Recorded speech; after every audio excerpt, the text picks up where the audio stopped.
Hello guys, Damadoc82 here. I am accompanied by I am Mark 3 and Lilakari. Say hello guys. Hello. Greetings. I thought it would be fun to show off a big battle between the big capital ships of the Gothic Reich versus the main capital ships of the Frankish League. I just want to quickly go over these. This right here is the Frankish League Super Dreadnought. It's got 13.5-inch main guns and a complete shitload of the twin 150mm casemates. And over here we got the dreadnought version of it. Basically, I just kind of chopped that up a bit and spliced it together to get this look here.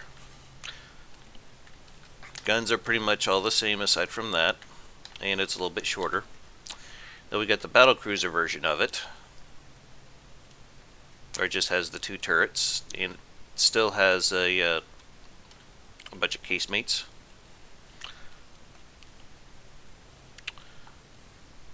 And they're basically named after metal songs that were translated into French. Don't ask me to pronounce it, I'll have a hell of a time with it. Okay, so over here we got the Gothic Reich large capitalist ships. A couple of these haven't been finished decorated yet, but they are completely done functionally. So this right here is the Carolus Rex Super Dreadnought for the Gothic Reich. Has 2,000mm cram cannons and a bunch of these 1,000mm cram casemates that I've designed. Has a very, very nasty broadside to her. Over here is the Dreadnought for the Gothic Reich, loosely based off the Bayern class. Basically has the same main guns as the Carolus Rex over there, and its secondary armament is made up of these 150mm casemate guns. You guys let me know if you have any questions over any of these. No, I don't have any questions. Okay. And this over here is the Gothic Reich battlecruiser. It's got its own 2,000mm cram cannons. The turret, or I'm sorry, the gun housing, I almost had turret caps, is a bit different on this one than the other ones over there. This is actually the tutorial dreadnought that I made not too long ago, and I converted it into a battlecruiser and swapped out the APS with cram cannons. It's also got these nice little 50mm APS anti-aircraft guns, and she's also got all these 150mm casemate guns. Alright, so we all ready? Yep. Part of this is to give a demonstration of what more of a fleet engagement will be like, isn't it? As well as showing like the slight variations you've got using similar components for different ship classes. Actually, I just was kind of wanting to show off how much of a slugfest that this is going to eventually be, but if that's the shorter way of saying all you said there, then yes. Random brawling, violence, and explosions. Precisely. There we go. Alright, well, let's start this shit off. Just want to make sure everyone is working. It looks like they're wanting to try to focus down the French Super Dreadnought.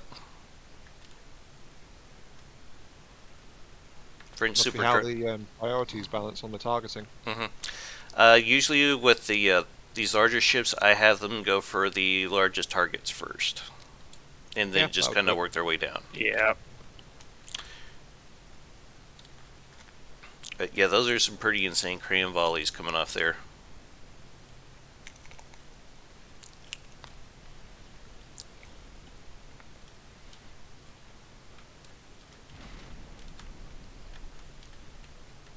So, anyone want to make any bets on who they think's going to win?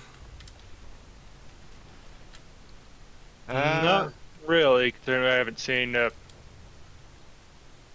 I'm not familiar enough with it, but I think I'm going to say something that was said back in Steaming Parlor's ship, which is it'll depend on how accurate they manage to be with the crams versus the fast-firing APS guns. If they get decent accuracy with the crams, they'll do a lot of damage. If they don't, then the APS guns will be quite likely to outdamage them. Well, if you're seeing what I'm seeing, like 3 Lots of turrets damage on this ship right here look like they've already been knocked out. True, those big flying saucer turrets don't seem to be the most durable ones around, at least for protecting the components. It's got several layers of armor, Which I and noticed was turrets are missing on that completely one. armored. I'm sorry, what was that, Ion? I noticed they were missing on the one you just zoomed in on. Yes. These are pin depth craniums. Ah, Mm-hmm. so yeah, They They're not just through a few meters. slice right through armor.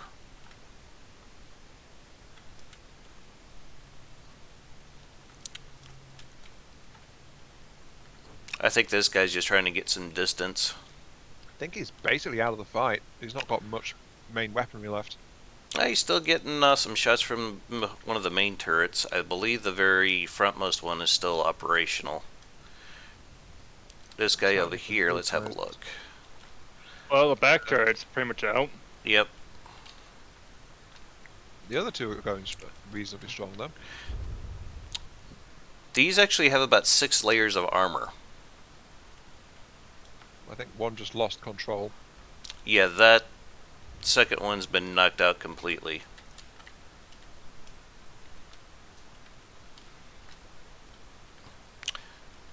The French mindset that I had for this basically gave me the idea on to basically have more smaller, faster firing guns. That's kind of how I came up with the doctrine for the Frankish League. Yeah, because some navies, some design philosophies just didn't go for the higher caliber stuff, Mm-hmm. thinking, we can make a decent quantity of this more standard stuff that's readily available. So let's go ahead and use a lot of that. It looks It's, like. Oh, I'm sorry. Go ahead, Ion. I was going to say it has some echoes of quality over quantity, but the thing is, some of those smaller guns are also high quality as well, so it doesn't quite bear out. It's more like tonnage, I guess. Yeah, some ships were much lighter than others, but had a lot. Well, you can't really quantify firepower to be precise. Oh, there's some friendly fire going on right there. Yep, not really a whole lot can do about that because IFF is not a thing in this campaign. Yeah, dumbfire rockets and torpedoes. Well, torpedoes are like the only guided weapons in this, so yeah. But the Gothic Reich, they have them, and the Frankish League do not. Honestly, part of me was like, when I first tested this battle out last night, I thought the Frankish League were going to pull through because they just had more and faster firing weapons, but Yeah, but then just like the hits from the crams can't be discounted when they actually connect. yeah. Yeah.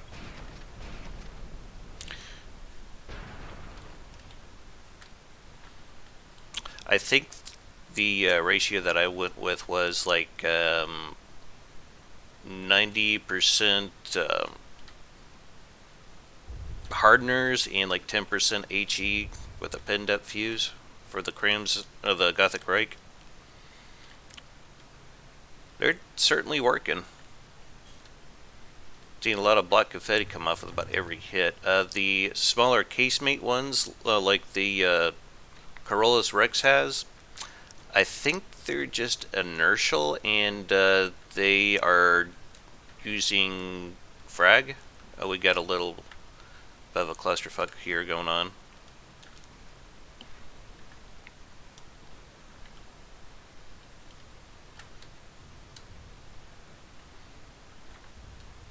I thought I gave them enough room, but I guess not. You gave the French ones enough room, not the Well, these ones. Yeah. At It least feels all the, like the one in front of you has lost its engines, or at least propulsion. uh, it's lost one of them, yes. What? Yeah, they just don't seem to be moving very much right now.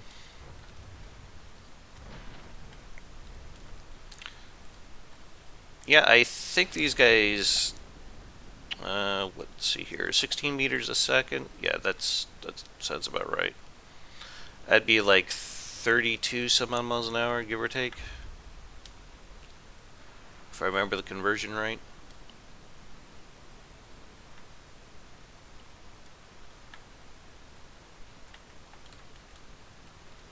I believe Jaxia had a prediction that the Gothic Reich was going to win this one.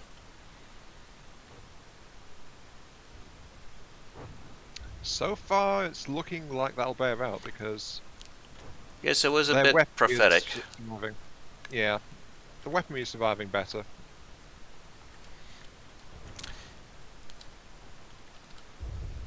Yeah, you just got to get one big old cram in here and detonate. I mean,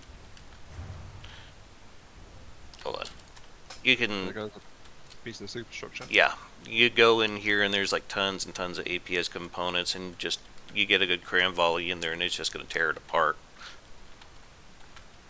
This guy right here, that's probably what happened to him. Yep. Yep. And the crazy thing is that these turrets are armored. I think you mean they've got a sheath, right? Yes. bet. Yes. Yeah. Those turrets are rather completely than- armored, and they got about 5 layers of armor on the side. So technically, it's 6 layers of armor. Did you include armor layering between separate gun mounts? What do you mean? You mean like put like a layer? Yeah, a layer between the individual mechanisms of each barrel. Uh, I don't think I did. No. Yeah, It- I didn't think you did either, looking at it, but It'd be really to hard to me- separate those.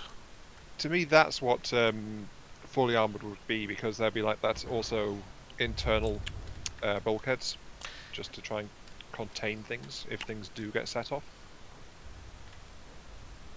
I can see how you come to that interpretation. Mm-hmm.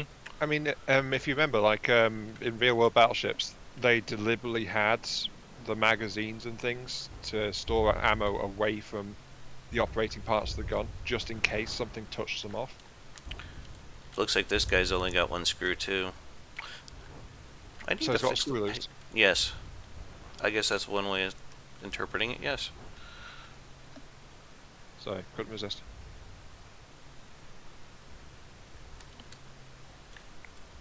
But yeah, that's what I think of when I think fully armored turrets in this game.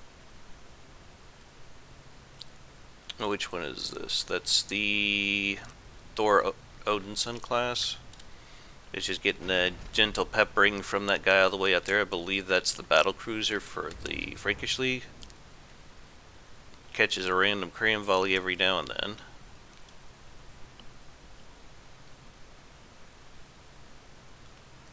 I should also mention that these French designs, a lot of them were basically proposals that I found on Wikipedia that they were wanting to do. Except I believe World War I and World War II probably kept those from happening because those resources were probably taken elsewhere. Yeah, it's sort of like in World War One. How the American Senator Tillman really just wanted the Navy Research and Development Bureau to shut up about the increasing budget they need. Mm-hmm. So he decided to have them design the biggest possible battleship that could be fit in the Panama Canal. It never saw fruition due to the simple fact that World War One started. Mm-hmm. I believe it. On the same day, or a few days prior to him basically getting this design through Congress.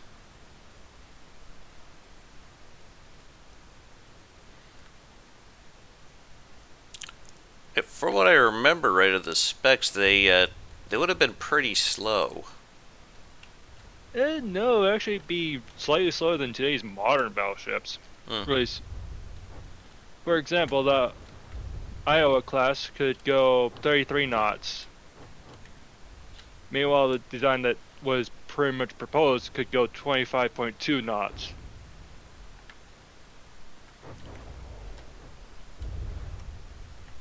I'd say this And the guy's done for. Montana class could go 28 knots. Or roughly 52 kilometers per hour or 32 miles per hour. So these ships, the Tillman 4-2 wasn't a slow ship. It was certainly much faster than what the designs were then.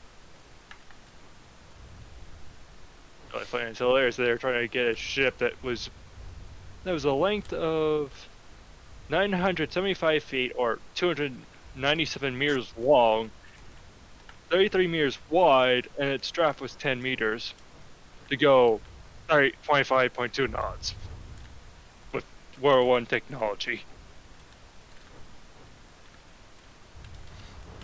I think I might need. I'm sorry, go ahead, Lokari. And here's the funny thing. The Tillman 4-2, the proposed one, would have 18-inch guns. This thing was a Yamato before the Yamato was a thing.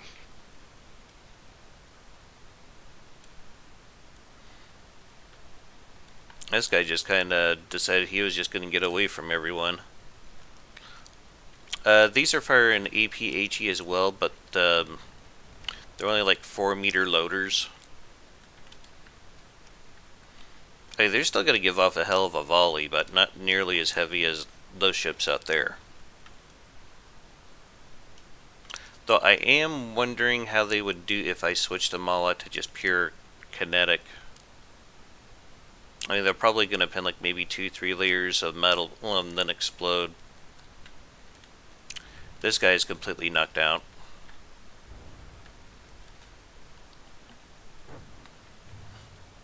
It's all over but the crying, I think is how the saying goes. Yep.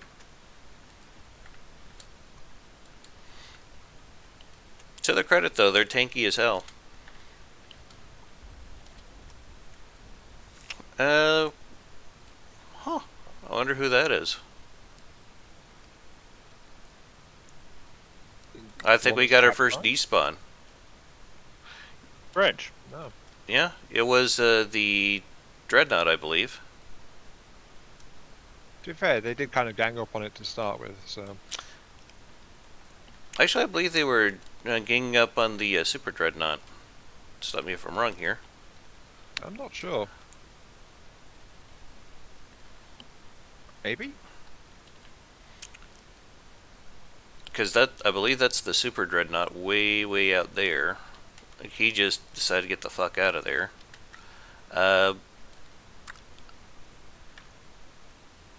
Looks like these Gothic Reich ships still have a little bit of... Oh, this guy still has all of its propulsion intact. And its broadside. People are going to love that thing.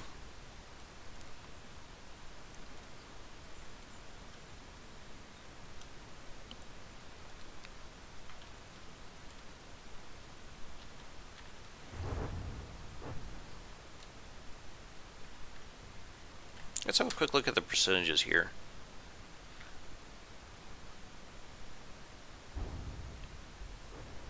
Yeah, everyone's taken a pretty good amount of damage so far, except the Corollas Rex.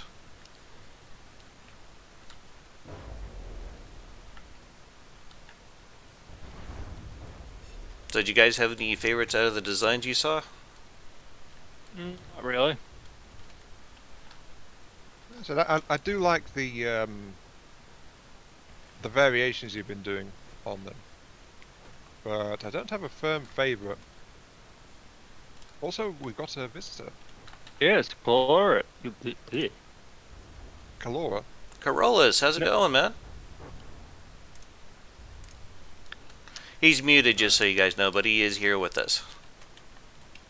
Yeah, I saw you were streaming, and it's been a long time, so I decided to pop in for a moment. Well, you're more than welcome to do so. I was just recording a video of some Dominion of Dama ships facing off the dreadnought, super dreadnoughts, and the battle cruisers of the Gothic Reich and the Frankish League. So far, the Frankish League's kind of getting their asses handed to them. See, this was that slugging match you were talking about. Yes, it has been quite the slugging match. That over there is the Frankish League Super Dreadnought, and this is the Gothic Reich Super Dreadnought. Right. Has anything been like fully destroyed yet? The Frankish League Dreadnought has been completely wiped off the map. The Frankish League Battlecruiser, it's still hanging in there, but all of its weapons and propulsion, I think, is knocked out. Yeah, not long for this world. No, not really. Okay, some stuff going on in the house here, so I'm going to mute now.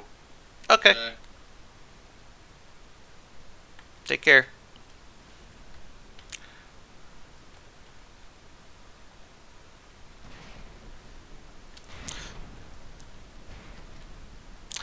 Interesting thing though was last time I did a battle like this between the Frankish League and the Gothic Reich is I believe the Frankish League won.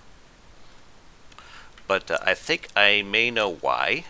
I screwed up with the shells for the Frankish League.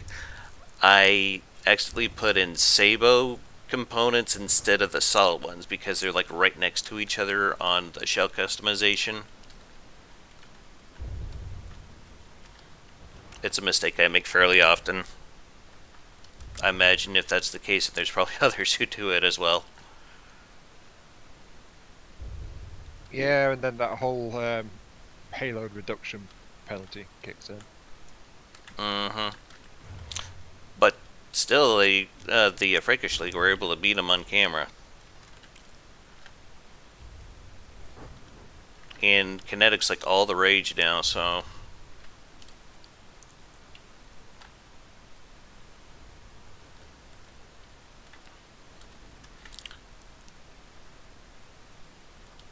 Looks like the Super Dreadnought's still taking a bunch of volleys here from... Who is that? I think that's Carolus Rex. Oof. It's probably safe to assume that its propulsion's knocked out. Yep. Yep.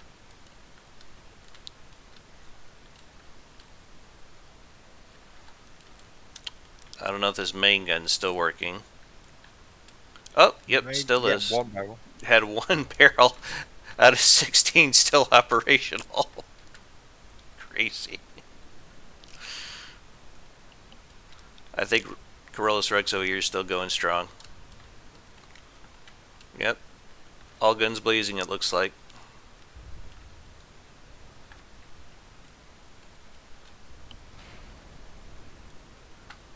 It's kind of crazy. The cost differences between them are fairly significant. I think this is about 400,000. That's about 600,000, give or take. Just the cost difference between CRAM and APS, I guess.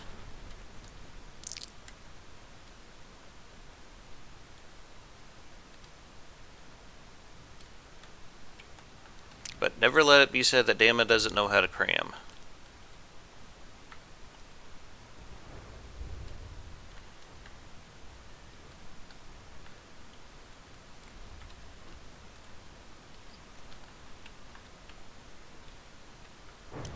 These torpedoes, they're just like explosive frag.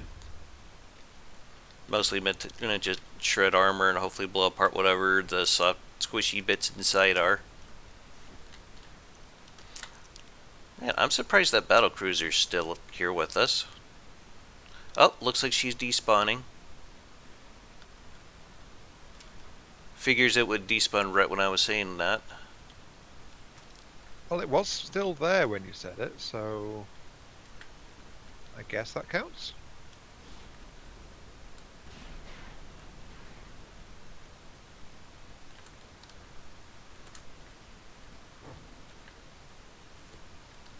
Yeah, now I guess they're just all gonna team up on this poor sod.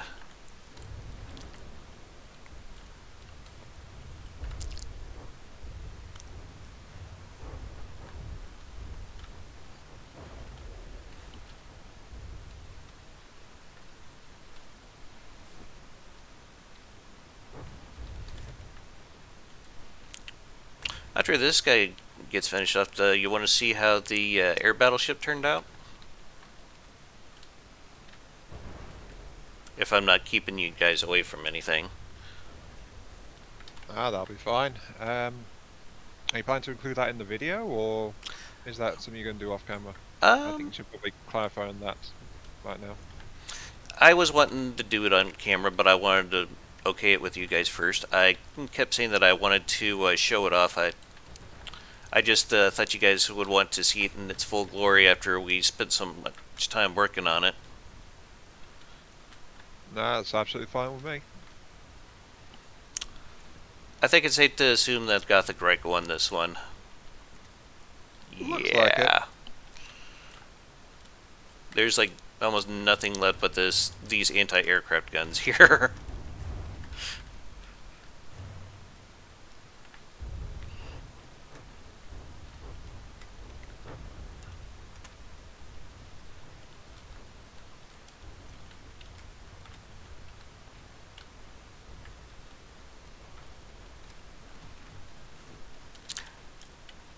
Also, I just want to mention real quick, I am currently working on putting a platform up on the Steam workshop with a lot of the guns that'll be featured in Dominion of Dama.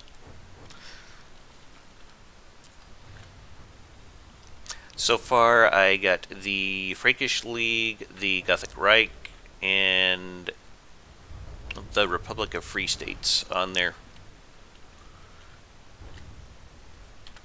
What kind of percentage are you at here? 41? Yeah, it's gone. Alright. So what'd you guys think? Tanky as heck. Very, very tanky. They certainly held in there, didn't they? Yeah, I think I accomplished what I was really going for here. Just try to make it one big projectile slugfest. Alright, well, I think I will call that good there, and I'll bring in the airship for you guys. Heitzmeister actually named this one, if I recall correctly, the Steel Angel Air Battleship. Not quite a metal song or band, but if no one said otherwise, you'd probably assume it was one. Basically, most of what I did here is I just added these gas bags here on top. They're hollow for the most part.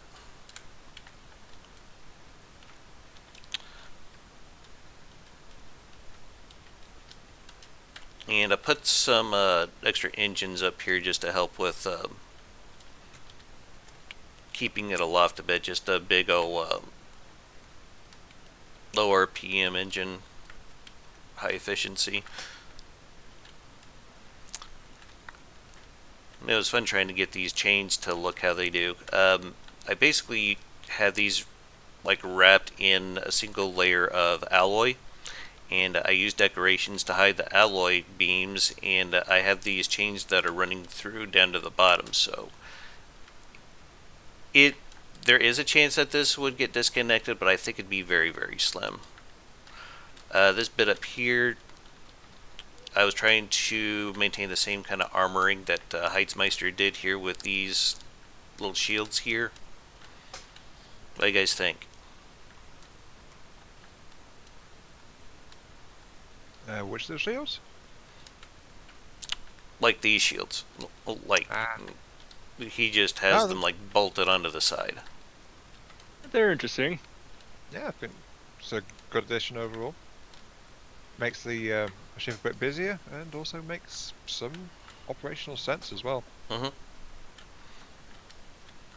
mean, you don't want to get shot through the side of the hull if you can help it, really, do you? Yeah, if you can add a little bit of something there just to slow whatever's coming in down, I think it's worth it.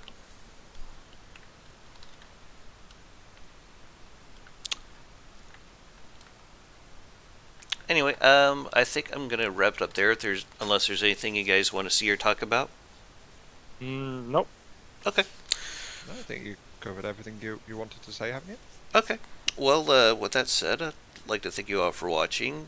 This has been Damadoc82 with IMARC 3, Locari, and Corollas Magnus Rex. If you like what you've seen here today, please let me know with a like, comment, or even better, subscription. Have yourself a hell of a day, and keep your armor high. Later.